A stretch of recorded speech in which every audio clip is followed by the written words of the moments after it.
le binage.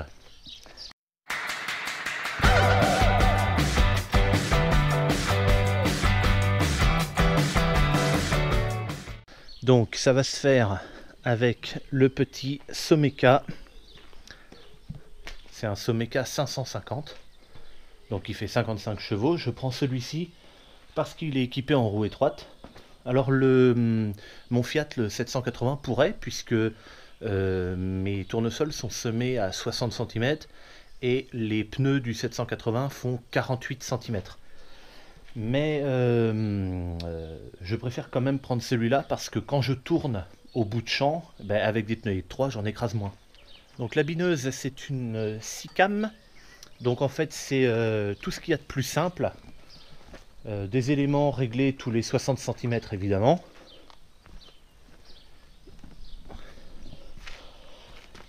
Deux disques comme ça, ce sont les disques en fait qui guident. C'est des disques de guidage.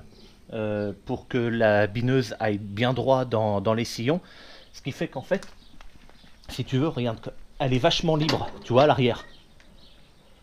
Et c'est fait exprès de la mettre libre. Puisque quand elle est libre comme ça, ce sont les disques en fait qui conduisent entre guillemets la bineuse. Et ça me permet moi éventuellement de faire une petite erreur, un petit coup de volant, un machin, et ça se répercute pas sur la bineuse en fait. Voilà.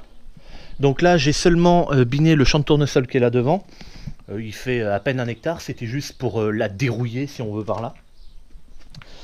Et là, ce que je vais faire, c'est que je vais graisser. Tu vois, on a des graisseurs là sur chaque roue. Et puis, j'ai quelques graisseurs. Non, en fait, j'en ai qu'un seul. Sur ces axes-là, en fait. Là-bas, j'ai un élément qui a un graisseur ici. Je sais pas pourquoi. Alors, je vais le graisser, évidemment. Mais sinon, ceux-là sont des axes sans entretien. Et puis, c'est tout ce qu'il y a à faire sur la bineuse. Alors, si, quand même, je vérifierai peut-être le serrage de mes porte-dents, ici. Et puis, peut-être même là, si on veut. Juste un petit coup de clé pour voir si ça s'est pas desserré. Et puis, voilà. Quoi d'autre sur la bineuse? On a mis des pas de doigts l'année dernière. Alors celle-ci et puis celle-là, il faudra surveiller. C'est celles qui sont derrière les roues. Tu vois que quand on les compare avec les autres, elles sont plus usées. C'est normal, elles sont derrière les roues. Mais voilà, ça sera les deux seules à faire, puisque l'année dernière, je devais avoir plus de 50 hectares de tournesol. 55 peut-être hectares de tournesol. Ces pas de doigts là ont quasiment tout biné et puis tu vois, ils sont pas usés du tout. De toute façon, c'est pas là que ça use, le binage, pas dans les tournesols. L'année dernière, on avait coupé les pas de doigts ici et là pour que les tournesols passent entre les deux, puisque ma bineuse, c'est une bineuse qui est assez ancienne, mais qui fait un super boulot, elle fait très bien le taf. Par contre, à côté de ça, je peux pas passer à ça de chaque plan. Tu comprends bien que si je voulais passer très près, il faudrait que je conduise d'une manière à peu près parfaite, et puis que la bineuse, ça serait quand même plus facile si elle était autoguidée. Et puis moi, pendant que j'ai semé, j'ai pas été spécialement très droit non plus, enfin j'ai fait ce que je pouvais pour aller le plus droit possible, mais voilà.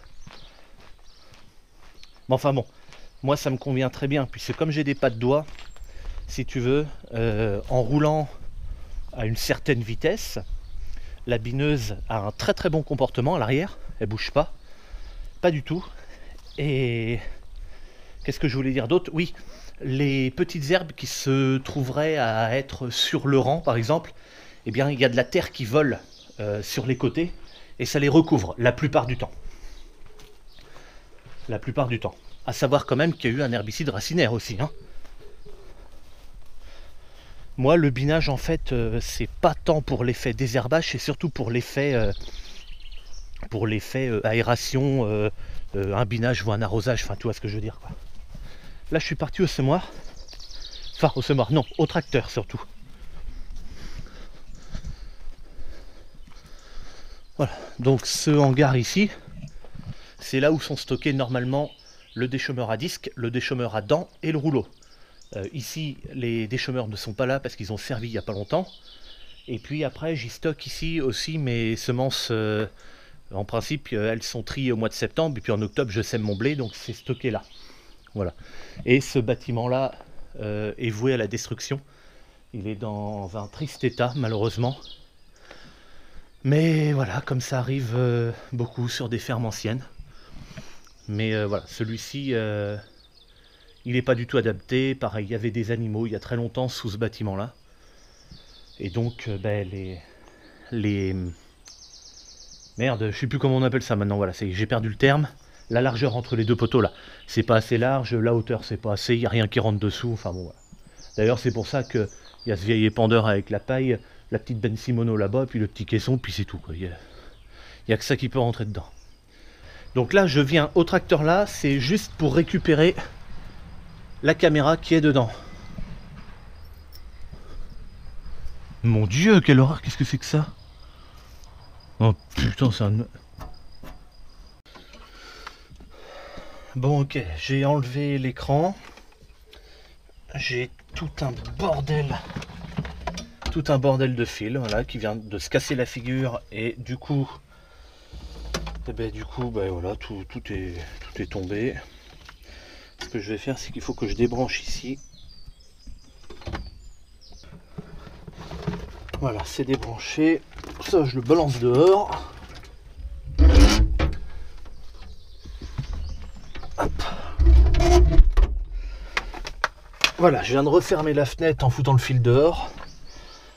Ça, je le prends. Oh là là là là, quel bazar. Bon, la caméra est mise en haut, au milieu.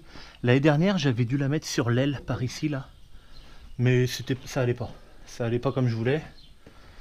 Et puis sinon, la caméra ici, il faut que je serre le boulon, hein. Pour l'instant c'est pas encore serré. Donc voilà, ça donne ça. Le paquet de fil, j'ai été obligé de le mettre, sinon c'est trop court. Et puis après, bon, moi j'ai fait passer mon fil en l'enroulant autour de la barre d'accessoires. Et puis voilà, ça se branche ici sur la prise à 3 trous, puis voilà. Bon. Allez, ça me dispensera pas de me retourner, mais ça me dispensera de me retourner trop souvent toujours. Allez, graissage maintenant.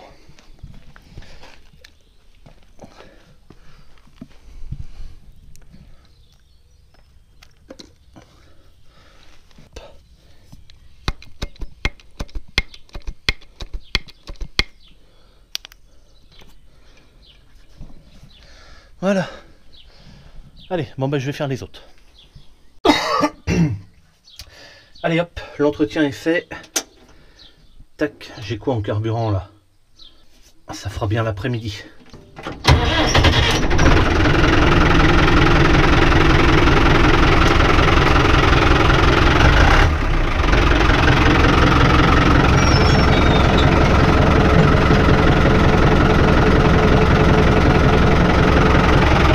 Allez, c'est parti. Bien, me voilà arrivé dans le champ. Alors oui, au fait, pour prendre la route avec un truc aussi large, j'avais une voiture pilote devant avec un gyrophare évidemment, hein. Qu'est-ce que je voulais dire d'autre? Donc voilà le stade du tournesol. Alors j'ai une petite bande ici, tu vois, c'est plus clair. Le tournesol en fait il y en a, mais ils sont juste plus petits, je sais pas trop pourquoi. Mais sinon si tu regardes la bande comme ça, là en fait le reste du champ est comme ça. Je l'avais survolé avec le drone l'autre jour et puis là je l'ai pas amené aujourd'hui parce que je peux pas le mettre dans le tracteur, j'ai pas de place. Alors là on va pas trop s'occuper de là parce que c'est des herbes qui re-rentrent du champ. Mais voilà, globalement il y a quand même de la mauvaise herbe, hein. Parce que si tu veux, il a quand même pas mal plu quand le tournesol était tout petit. Alors c'est vrai que ça a fait du bien au tournesol. Par contre ça a favorisé les mauvaises herbes puisque le tournesol ne recouvrait pas du tout ne recouvrait pas le sol. Et donc les mauvaises herbes en ont profité pour pousser. Donc là l'action du binage d'aujourd'hui, ça va être désherbage, en tout cas dans le milieu de rang. Les herbes qui sont grandes comme ça, là, ça ne les détruira pas de toute façon. Elles sont trop grandes, elles ne seront pas recouvertes. Par contre cette carotte là, il y a des chances qu'elle soit recouverte. Alors c'est pas la peine parce que je l'arrache, mais bon voilà. tout n'est pas très homogène, hein, tu vois qu'il y a eu des levées tardives. Lui a levé tôt et l'autre derrière là-bas est vachement plus bas. Mais voilà, moi je bine à ce stade-là, je bine pas quand le tournesol est petit pour deux raisons. La première, je l'ai dit tout à l'heure, c'est qu'il y a un désherbage racinaire et que si je bine, l'effet du désherbage sera pas annulé mais presque. Ici c'est une parcelle où j'ai beaucoup de problèmes de raies gras, donc l'herbe hein, tout simplement que tu vois là. J'ai beaucoup de problèmes de raies gras dans cette parcelle là, alors surtout dans une zone, hein, le reste du champ est globalement propre. Mais je voulais te faire voir cette zone là surtout, qui est très difficile à désherber. Mais il suffirait qu'on avance un peu par là et on aurait un champ quasiment propre. Donc la deuxième raison pourquoi je ne bine pas trop tôt, c'est que je n'ai pas de protège-plan. Les protège-plans en fait c'est des espèces de disques qui vont tourner et qui vont se placer à droite et à gauche des plants. Donc là moi en l'occurrence des tournesols. Et ça évite que la terre ne vole dessus. Voilà, donc moi j'ai pas de ça sur ma bineuse. De toute façon je n'en voulais pas quand je l'ai acheté, puisque comme je fais encore une fois un désherbage racinaire, je ne veux pas passer la bineuse trop tôt dans mes tournesols. Donc aucun intérêt d'avoir des protège-plants parce que de toute façon je m'en servirai pas. Et donc voilà, là on est sur un stade qui est tout à fait correct, hein. Le tracteur est assez haut sur pattes on va dire, pour passer par dessus les tournesols, même ceux qui sont comme ça là, hein. Même si ça les touche un petit peu, c'est pas méchant. Et donc voilà, j'attends pas le dernier moment pour biner, mais je bine à ce stade là. L'objectif en fait c'est que une fois biné, les tournesols vont prendre un coup de boost dans les jours qui suivent. C'est flagrant parce que c'est vendredi, aujourd'hui on est lundi. Vendredi dernier, donc il y a 3 jours, j'ai biné le petit champ qui est dans le village là. Et je pouvais passer hein, avec le tracteur et tout.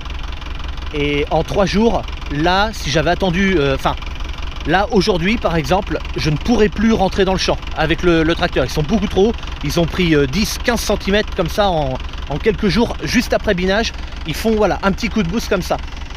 Pourquoi j'attends là, pas le dernier moment comme je disais tout à l'heure, mais presque, c'est qu'une fois binés, ils prennent un coup de boost et ensuite ils arrivent à faire un maximum d'ombre pour empêcher une nouvelle pousse en fait de mauvaises herbes. Je me décale un petit peu parce que je voulais te faire voir ça. Ici c'est un lièvre qui est venu, tu vois qu'il n'a pas mangé le tournesol, hein. Il a juste sectionné et en fait il est venu en fait après lécher ici pour simplement boire, pour se déshydrater. Voilà, il fait très chaud en ce moment. Alors il doit pleuvoir après-demain normalement. Donc alors j'ai la solution, hein, ça se fait, de mettre des petites bassines d'eau à des endroits stratégiques dans le champ où on voit un passage de lièvre, où il y a des crottes à côté d'un passage, on sait que c'est des lièvres qui passent par là, on peut mettre une gamelle d'eau ici. Tiens d'ailleurs regarde, hop, ça c'est une crotte de lièvre. Et qu'est-ce que je voulais dire d'autre moi? Oui, ça peut se faire et oui ça marche à peu près. Bon là il pleut dans 3 jours, je vais pas m'amuser à foutre des gamelles partout s'il pleut dans 3 jours quoi. Enfin voilà, après j'aurai un autre problème dans les tournesols parce que je l'avais expliqué dans une petite vidéo que j'avais fait sur ma page Facebook. Mais les tournesols c'est très compliqué comme culture à faire. Enfin à faire, c'est pas compliqué à semer hein. Mais le suivi des nuisibles. Parce que quand on sème, si c'est un peu humide, on a les problèmes de limaces. Donc il faut mettre de l'anti-limace. Cette année j'en ai pas mis, c'était pas nécessaire. Ensuite on a les pigeons. Quand le tournesol sort de terre, les pigeons viennent les bouffer. Ensuite, on a les lièvres, là, comme tu as vu, qui vont sectionner. Alors, des fois, ils mangent le tournesol, mais des fois, ils sectionnent et juste pour boire. Ensuite, quand ils vont grandir un peu plus que ça, on peut voir le bouton qui est déjà là. Ça, c'est le bouton du tournesol, où il y aura les fleurs. Un peu plus tard, quand ils seront plus hauts, les tournesols, chez nous, on a assez peu de sangliers. Par contre, on a des cerfs. Et les cerfs viennent dans le champ et ils viennent croquer le bouton comme ça. Et puis voilà, donc c'est un tournesol qui est mort une fois que le bouton est croqué bien évidemment. Et c'est difficile à se rendre compte des dégâts de cerf parce que comme ils mangent le bouton mais ils mangent pas les feuilles, et la plante est toujours vivante en fait puisque les racines continuent d'alimenter les feuilles, et bien en fait tu regardes ton champ, il est bien vert, les feuilles sont belles et tout, elles sont pas toutes flétries, et en fait il n'y a plus de tête quand même parce que le cerf est passé par là. Et puis quoi d'autre? Oui, si, c'est pas fini. Attends, il y a encore des... plus tard, quand la fleur est faite, donc après on a les abeilles qui viennent dedans et puis tout un tas d'insectes pollinisateurs. Bon, eux, ils ont le droit à la rigueur si on veut par là.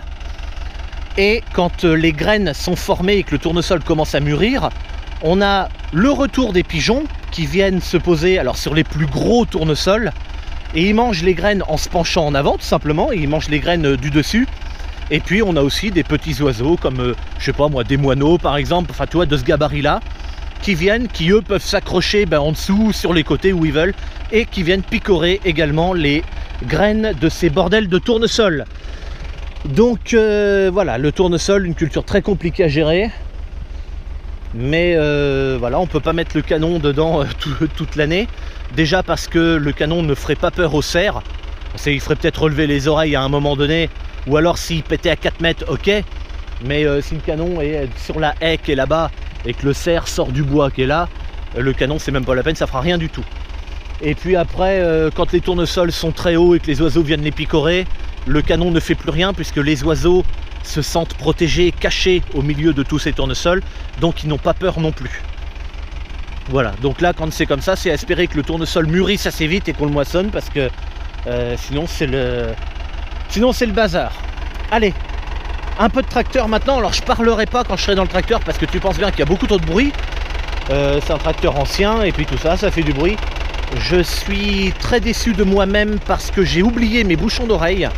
Normalement je mets des bouchons d'oreille quand j'utilise ce tracteur là et je les ai oubliés à la maison. Alors bon, c'est pas très grave parce que là il est j'ai mangé, là on est en début d'après-midi, j'ai mangé à midi pile poil et à midi 30 ou 35 je suis parti de la maison avec le tracteur parce que aujourd'hui c'est le jour, tu sais, où j'ai mis sur ma page Facebook les photos de la voiture, la Ford Fiesta qui m'a été prêtée par la concession Ford, le groupe Perico à Poitiers. Donc voilà, il faudra certainement que je retourne ce soir chez Ford. Donc je voudrais en faire, c'est pour ça que je commence assez vite, je voudrais en faire le maximum quoi, parce que s'il pleut mercredi, eh ben, je vais être dans la merde parce que moi j'aurais voulu biner avant qu'il pleuve, tu vois. Je bine, là j'en ai 10 hectares derrière moi à faire. Ensuite une autre parcelle, ben on peut pas parce qu'il y a une légère bosse, mais en fait là-bas derrière j'ai une autre parcelle qui fait 17 hectares. J'aurais voulu en fait, bon à mon avis ça sera pas possible, mais j'aurais voulu que ça soit biné au moins ces deux champs là avant la pluie. Tu vois, tu bines, il pleut un petit coup derrière, putain ça aurait été génial. Mais à mon avis je pourrais pas faire ça. Bon c'est pas grave, s'il pleut avant, il pleut avant et puis c'est tout, ça sera pas tout perdu. Allez c'est parti. Donc là on peut voir que la bineuse est totalement décalée. Comment est-ce que je peux te faire voir ça? Ouais là regarde, tu vois les plans sont pas du tout où il faut, alors que le tracteur est quand même bien positionné. Alors c'est normal. Ah attends, dans le chemin j'ai crocheté des mauvaises herbes. Ah putain, il y a des ronces, faut que je lève. Oh quelle connerie. Non attends, il y a une ronce, je peux la machiner comme ça. Aïe, non je peux pas en fait. Oh mais bordel de merde. Bon. Qu'est-ce que je voulais dire? Oui, quand je vais commencer à avancer, les disques là vont me ramener la bineuse à sa bonne place. Voilà. Et puis c'est tout. Allez, j'enlève ça là, et puis c'est parti. Ok, je m'arrête une petite seconde. Putain, il fait pas froid dans la cabine. Arrête donc, j'ai un petit grillon là. Il saute. Bon, tant pis. Là, je me suis arrêté dans la zone où il y a quelques trous, tu vois. Il y a des manques. C'est la zone que je te disais tout à l'heure. Toi, j'étais là-bas quand j'ai commencé la vidéo. Qu'est-ce que je voulais dire? J'entends plus rien. J'ai les oreilles en vrac. Si, ouais, je voulais te faire voir le travail que ça faisait. Donc, on va aller dans une zone qui n'est pas faite. Tu vois que c'est à peu près propre quand même. Alors pour les oreilles, c'est pas méchant, hein. Si ça dure jusque l'après-midi, ce soir ça sera fini et puis demain je penserai à prendre mes machins. Donc quelques mauvaises herbes ici. Bon, celle-ci ne sera pas arrachée parce qu'elle est directement entre deux pieds de tournesol. Mais voilà, toutes ces carottes. Alors ça, cette parcelle-là, c'est une parcelle à carottes, hein. Le papa pense que c'est dû au fumier de chèvre qui avait été mis ici. Parce qu'on met du fumier de bovin maintenant depuis de nombreuses années, mais il y a eu un moment où on mettait du fumier de chèvre et papa a eu l'impression que les carottes sont venues à peu près au même moment où on mettait ce fumier de chèvre. Enfin bref, maintenant on n'arrive plus à s'en débarrasser. Et puis voilà. Mais tu vois que les carottes, alors c'est pas tout le champ comme ça, mais dans cette zone là, tu vois qu'elles arrivent à faire un petit tapis quand même. Et donc là où la bineuse est passée, tu vois que la terre a volé et a recouvert l'interrang également. L'interrang c'est... non pas l'interrang, l'interpied. Interpied c'est entre deux pieds mais sur le rang. Bon bref, t'as compris. Donc voilà, alors tu vois on a... Bon celle-ci peut-être qui repartirait, mais on a quand même... tu vois limité, ça fait du bon boulot, hein, t'as vu? Et même dessous, regarde, quand on regarde dessous on n'en voit plus non plus, hein. Donc je suis assez content du résultat. Là on a les cotylédons, regarde, qui sont en train de pourrir. Tiens, ben, il s'est détaché. Ça c'est les cotylédons de la plante. Ah, celui-là il n'est pas encore pourri là, tout en bas. En fait les cotylédons, la plante elle va les perdre, les faire tomber. Ils vont pourrir et la plante va s'en nourrir de ça. Je sais plus où que j'ai lu ça quelque part. Je savais pas. Là, un pied de raigra qui a été arraché complètement. Alors, je sais pas s'il serait reparti. Ça m'étonnerait qu'il serait reparti parce que aujourd'hui il fait très chaud et en plus il y a du vent. Mais bon, voilà, je suis hyper content. Ça fait du bon boulot. C'est pas parfait. Regarde, on en a l'exemple ici où les carottes là étaient plus grandes et sur le rang, ça a eu du mal à les recouvrir. Je vais les arracher moi-même, mais tiens, arrête donc, il y avait un... Ah non, merde, c'est pas ça. Bon là c'est une zone avec un trou, donc c'est vrai que c'est parlant en fait, parce que du coup on se rend bien compte du travail de la bineuse. Ouf, putain, moi j'ai mal au dos. J'ai mal au dos. J'ai pris ma bouteille de flotte là, tu vois, c'est le côté blanc. Putain, franchement, je fais un aller-retour, je bois quoi.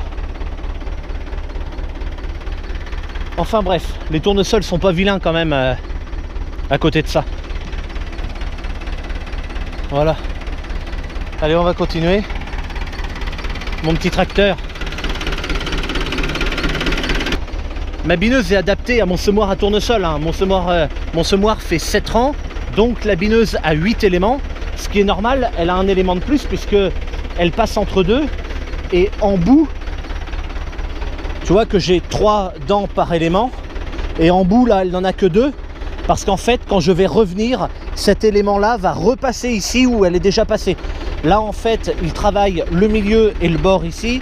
Et quand je vais revenir, il retravaillera une autre fois le milieu et le bord ici après. Voilà. Alors, on peut se dire, mais pourquoi il n'y a pas 3 éléments là aussi, puisqu'après tout, enfin 3 dents? Eh bien, en fait, c'est parce que comme la bineuse est exactement adaptée à mon semoir, ça veut dire que mon dernier coup de semoir était ici. Et ce rang-là, c'est le rang quand je revenais dans l'autre sens.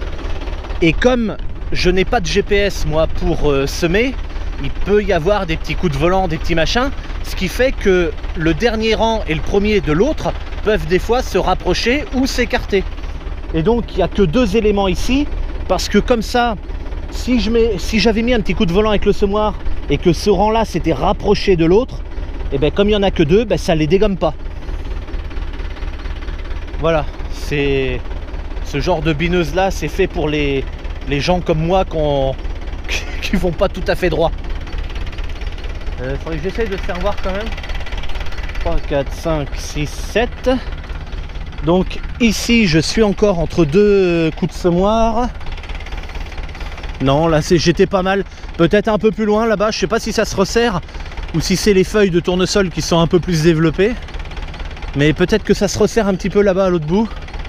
Et encore, j'en suis même pas sûr. Et on peut voir encore ici le tapis de carottes.